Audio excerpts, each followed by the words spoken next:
dem ak yéen ci li nga xam ni moom la ñu jëlee ci professeur Iba Der Thiam moom it wax ñu kan moo di Seydi Hadji Malick ci moom nan la ko gisee kon professeur Iba Der Thiam. monsieur Seye laaj nga ma question bu jafe ndax nit bu ko yàlla mayee kàttan boo xam ne dafa dépassé paaka ñaari boor parce que bu doon tubaab dañ naan une personne multidimensionnelle boo ko bëggee tënk ci ay kàddu yu gàtt dafay jafe mais defe naa ni ko wax ne suñu maam El Hadji Malick Sy nekkoon na jullit àqan taalibe Cheikh Ahmed Tidiane Chérif ak soppi nabi sallallahu alayhi wa sallam mën nga ko résumer mën nañ ci yokk ne évidemment mu ngi bokkoon ci góoru yàlla yi gën a mag ak ci ñi nga xam ne seen dund yëpp dañu ko consacré ci def lu baax teg seen tànk ci sunna te duñ ko teggi mukk jël alxuraan ak sunna mu doon ñaari base yi nga xam ne ci la ñu fas yéene doxal seen àdduna rax ci dolli nag mu nekkoon koo xam ne itam dafa am loo xam ne yàlla moo ko jégaloon waxuma sax mbaaxaayam ak yiwénam ak laabiiram ak kollëreem ak bëgg mbokkam ak bëgg lu baax ak di defar lépp loo xam ne dafa nar a yàqu mais daf ci tegoon nit koo xam ne li ko gënoon distingué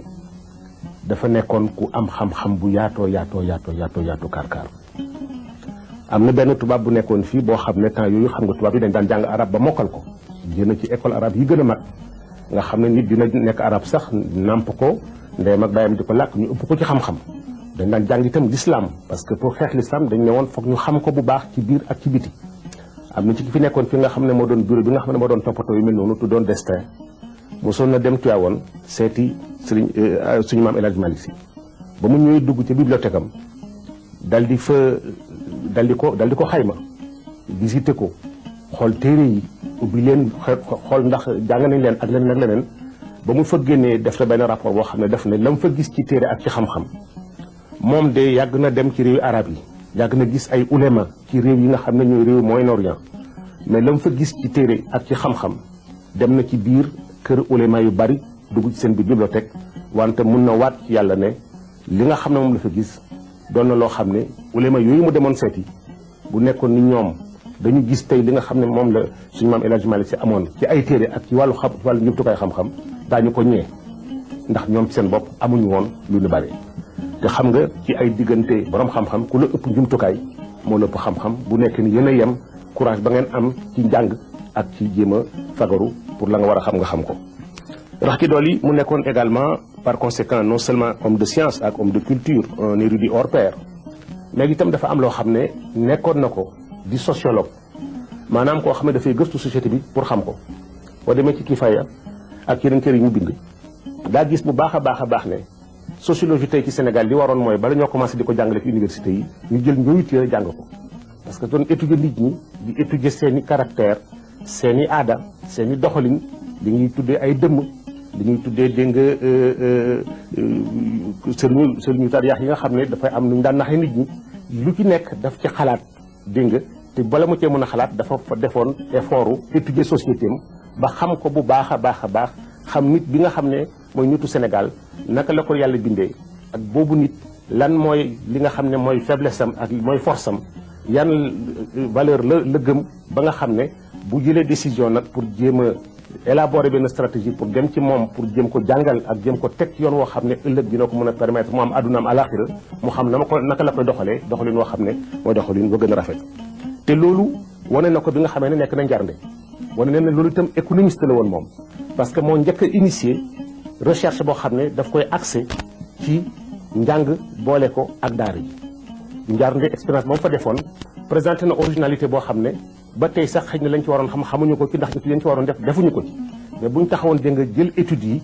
jéem ko approfondir daañ ci gis xam-xam boo xam ne ak njëriñ loo xam ne la muy mën a jur kenn mënu ko wax. nekkoon un pédagogue defe naa ni boo bëggee am une idée ci pédagogie bi nga xam ne moom la Hadji Malick Sy daan doxal da nga koy seet rek ci Alaaji Bu Saaxo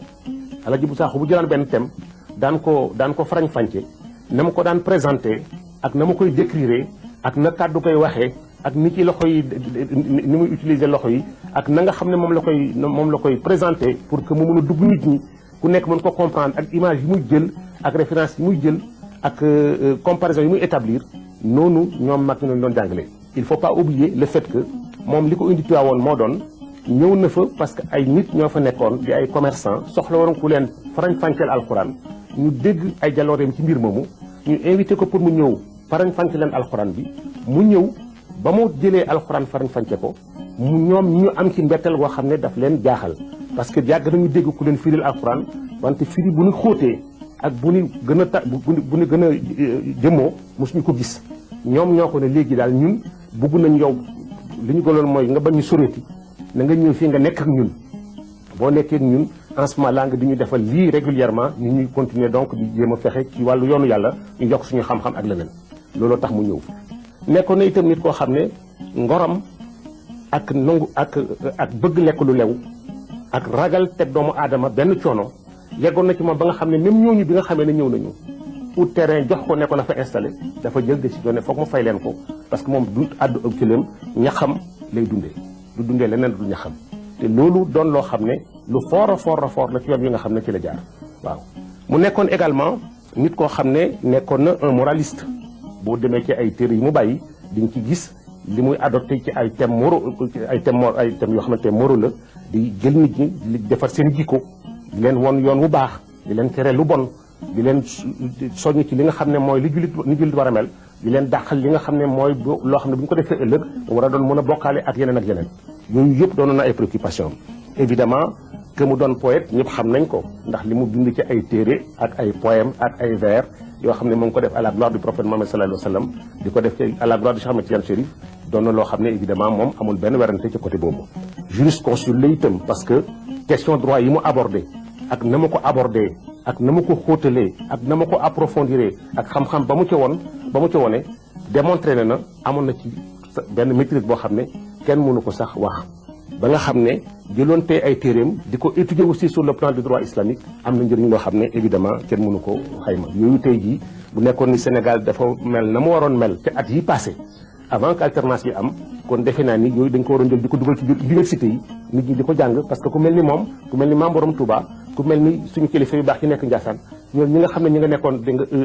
gàngeel ak feneen bàyyi nañu ci wàllu xam-xam loo xam ne bu ñu ko jëloon tey di ko jëriñoo réer gu bari gu am tey ci Sénégal ak yàqu ji koy ci am yàlla def na du ci am mais defe naa ne li nga xam ne moo gënoon doon ci moom lu gën a jaaxal nit ñi mooy réformateur social la woon parce que dafa xamoon ay nitam nañu mel sénégalais luy seen grandeur ak luy seen faiblesse ban côté nga leen di jaar pour jéem a fexe loo bëgg ci ñoom nga am ko ci dégg naa ñu nettali ne benn bés am na ay taalibeem yu ko waxoon ne ko Maodo daal dañu laaj lu tax doo xeex doo taal jiyaat comme ñeneen ñi ma leen bu subaa dinaa leen tontu dégg naa ñu ne ci guddi gi mu taw dégg naa taw bu rëy Tiwaawan ba nga xam ne bi fajar jotee ñu bari ci ña ko doon wax ñëw ñu sax ci jumaa ji ndax am yeneen yitte ñu doon toppatoo ndax taw bi ni mu fooree moom mu ñëw ba mu ñëw gis ba presque lu dul ay nit ñoo xam ne amul solo dégg naa ba nga xamee ne nit ñi del siyaat nañ nag ba mbir mi pare mu won leen ne leen koo xam ne am simple taw moo la tere la nga waroon def nga def ko yaakaar naa ne ba war a joxe sa bakkan pour jaar di nga à ce moment là seetaat ko bu baax bala nga ci dugg loolu dafa wone xam-xam bu mu xam ay nitam xam ne waxtu wi nga xam ne moom la tollaloon da nga du woon waxtu jiyaat parce que dañuy opposé toujours naan voilà kii dafa jiyaat que la jiyaatul ñu di ci wone presque ne kii ka jiyaat moo def erreur wala ka jiyaat déedéet xam nga kii di suñu maam El Hadj Malick Sy kii di suñu maam Cheikh Amadou Bamba ku ci nekk ci ñoom amu ci kenn ñoom koo xam ne di nga jël décision ci dara nga defal ko sa bopp déedéet ku ci nekk bala ngaa def jël décision da ngay toog waxtaan ak sa borom dugg xalwatu waxtaan ak sa borom mu jox la ay ndigal yu wóor nga def amu ci kenn ñoom koo xam ne mos nga réeroo ak sa borom mos nga dégg sa tànk ci yoon woo xam ne yàlla wonu la ko par conséquent lu ci waay tànn rek yàllaa ko sant El Hadj Omar Foutiyou Tall yàllaa ko santoon jiyaat ne ko nii nga ko war a doxalee noonu la ko doxalee Maba Jaxu Ba yàllaa ko santoon Sonkari Kamara yàllaa ko santoon dégg nga Ablaye Ndiaye yàllaa ko santoon mais ñoom yàlla santu leen ko woon daf leen joxoon beneen exemple bu ñu war a jaar donc ñu leen di jéem a féewale di comparer dañu xamul seen xam-xam a yeggul foofu mais amul benn différence ci seen diggante nitu yàlla du dox mukk tànk boo xam ne tànk caaxaan la tànk mu yëkkati rek dafa am la ko ci yàlla xamal te xamal la ko ñeneen ñi te loolu itam wane na ne réformateur social la parce que xam nga institution bi muy institué gàmmu waaw doonoon na li nga xam ne mooy li gën a tënk nit ñi ci lislaam ndax bés boo xam ne yonent Yàlla sallallahu alayhi wa sallam moom lañ jël jagal ko ku nekk bàyyi sa kër yóbbu sa njaboot ak say doom ñiy dugg oto ñi jël saret ñi dugg saxaar dégg nga ñi jël seen tànk ku ci ne dégg nga yegg si ñoom ñu daje ci benn dëkk julit bu nekk gis sa moromi julit koo xam ne sax julit nga woon boo xam ne da nga doon yoxi mbooloo mi dina fort nit ñi alde ba yow boo fa jógee da ngay gën a am encore courage ci li nga nekkoon mu profité ci transmettre leen message yu bare jàngal leen yee leen ubbi seen xel jubale leen li yàqu mu fexe ba rafetal ko loolu ni mu doon jouer rôle ci temps système colonial bi nga xam ne lépp lu système colonial bi def ci at mi ci lu bon pour jaxase xel yi ak tàgg leen ak seen diine bésu gàmmu bi rek mën na ko changer de façon fondamentale idée bi mu jël itam bien que Fass ñu ngi def ñoom wasifa soit suba wala ngoon moom mu jël wasifa def ko suba ak ngoon pour tënk nit ñi nga xam ne ñu ngi jóge woon ci société ceddo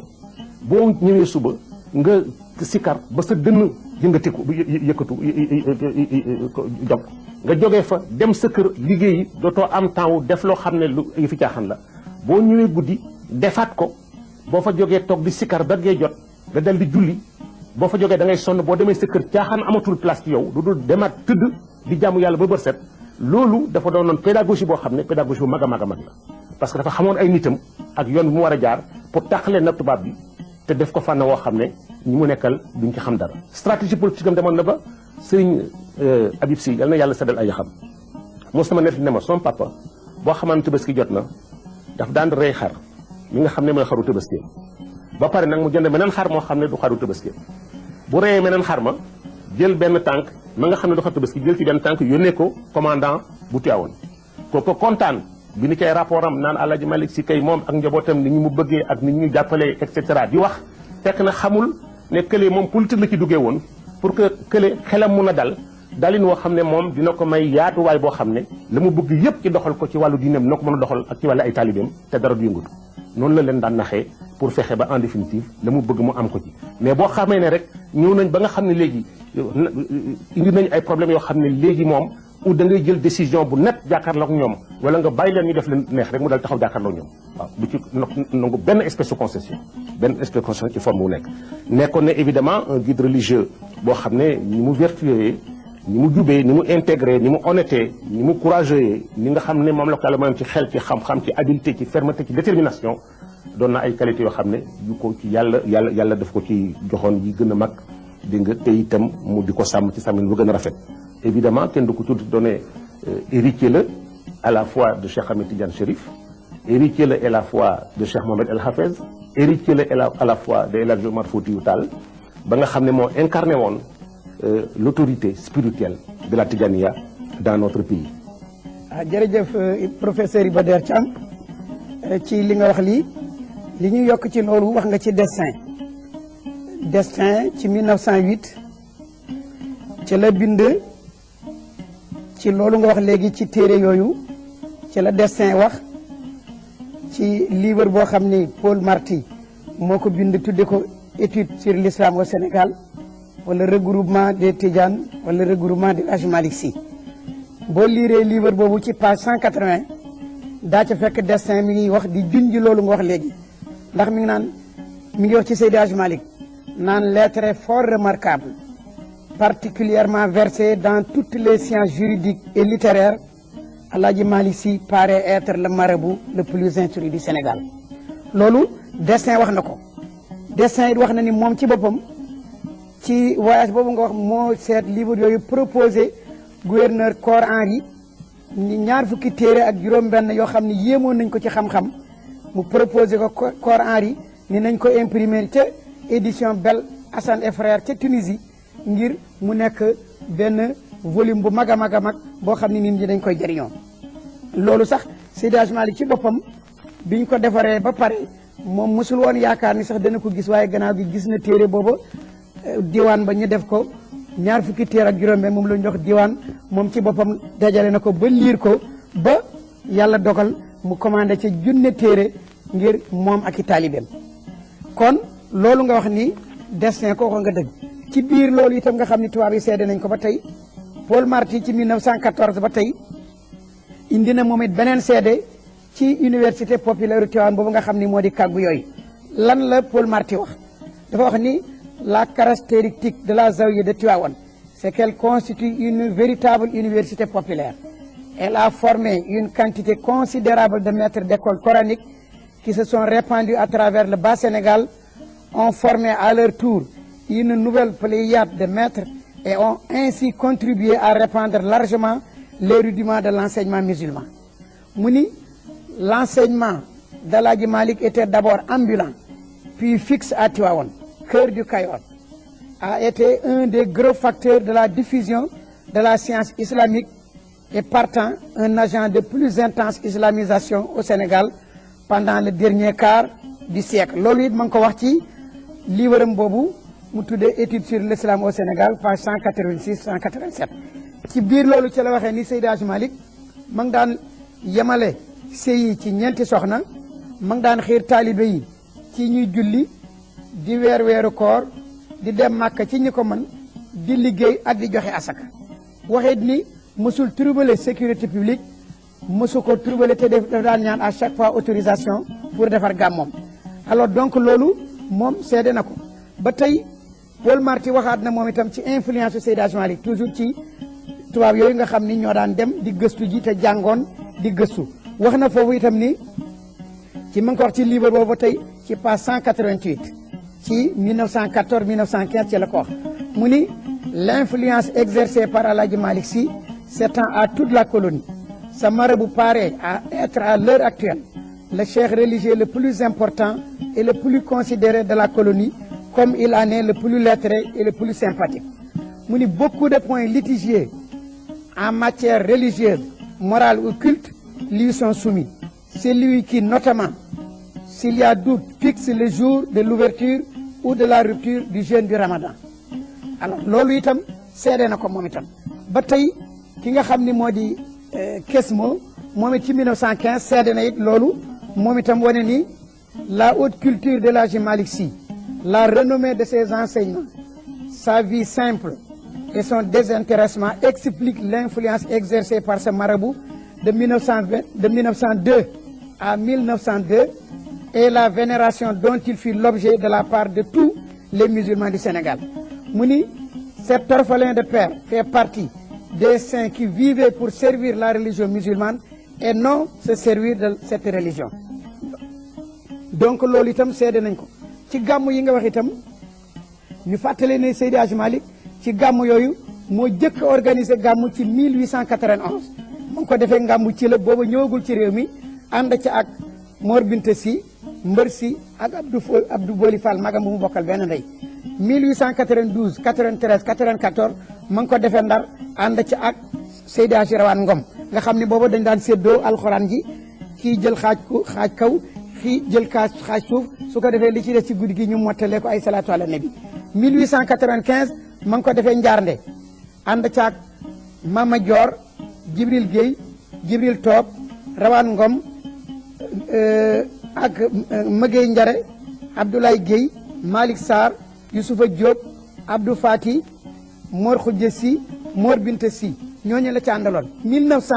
ci la ko jëkk defee ci Tivaouane waaye nag du booba temps du officiel kooku it ma ngi ko defee commerçant yi nga xam ni moom nga junj léegi ni ñoo ko doon firi loo alxuraan ci la jëkk def loola ànd ak Jibril Guèye Jibril Toob